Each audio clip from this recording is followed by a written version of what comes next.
বিসমিল্লাহির রহমানির রহিম। সম্মানিত দর্শকবৃন্দ, আজকে একটি গুরুত্বপূর্ণ বিষয় নিয়ে আলোচনা করছি। তা হচ্ছে খাল পুনঃখনন প্রকল্প বাস্তবায়ন শেষে ৭৩ লাখ টাকা রাষ্ট্রীয় কোষাগারে জমা দেওয়া প্রসঙ্গে ফরিদপুরের সালথা উপজেলার আটগড়, রামকৃষ্ণপুর ও সোনাপুর ইউনিয়নের ৩টি খাল পুনঃখনন প্রকল্প বাস্তবায়ন শেষে উপজেলা নির্বাহী কর্মকর্তা মোহাম্মদ দবিরউদ্দিন স্যার যেই টাকা উদ্ধৃত থাকে, এই টাকার পরিমাণ ছিল ৭৩,৩৬,৩৬৫ টাকা। এই ৭৩,৩৬,৩৬৫ টাকা তিনি রাষ্ট্রীয় কোষাগারে জমা দিয়ে এক দৃষ্টান্ত স্থাপন করেছেন। জানা যায় যে ৪.৫ কিলোমিটার দীর্ঘ এই ৩টি খাল খননের জন্য যেই বরাদ্দ ছিল তার পরিমাণ ছিল ১,৬৭,৪৯,৪০৯ টাকা।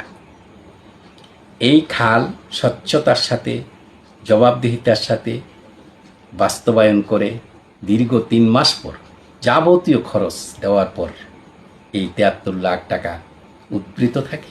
ইচ্ছা করলে তিনি এই টাকা আত্মসাৎ করতে পারতেন,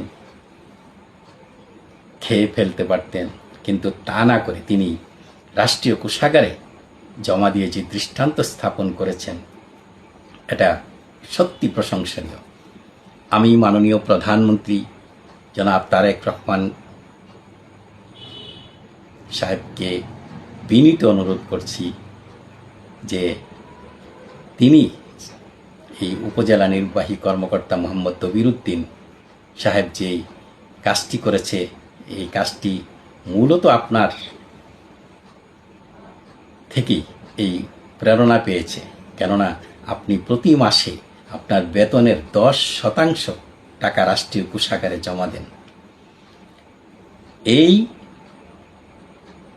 আপনি যেই নেতৃত্ব দিচ্ছেন, আপনার এই সততা এবং নিষ্ঠার যেই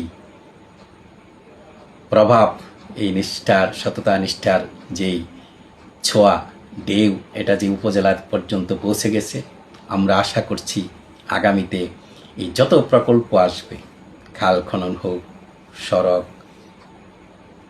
ব্রিজ, কালভার্ট, শিক্ষা প্রতিষ্ঠান, যে কোনো প্রজেক্ট বাস্তবায়ন শেষে যদি কোনো টাকা উদ্ধৃত থাকে, এই টাকাগুলো রাষ্ট্রীয় কোষাগারে ফেরত যাবে। সেজন্য মাননীয় প্রধানমন্ত্রীর কাছে আমি বিনীত অনুরোধ করছি, আপনি ওনাকে রাষ্ট্রীয়ভাবে সম্মানিত করুন। এই আপনি যদি ওনাকে সম্মানিত করেন, অন্যান্য উপজেলার যে নির্বাহী কর্মকর্তা মহোদয় আছেন, সবাই উদ্বৃত্ত হবে এই ধরনের কাজ করতে। এই অনুরোধ করে আজকের মতো এখানে শেষ করছি। আল্লাহ হাফেজ।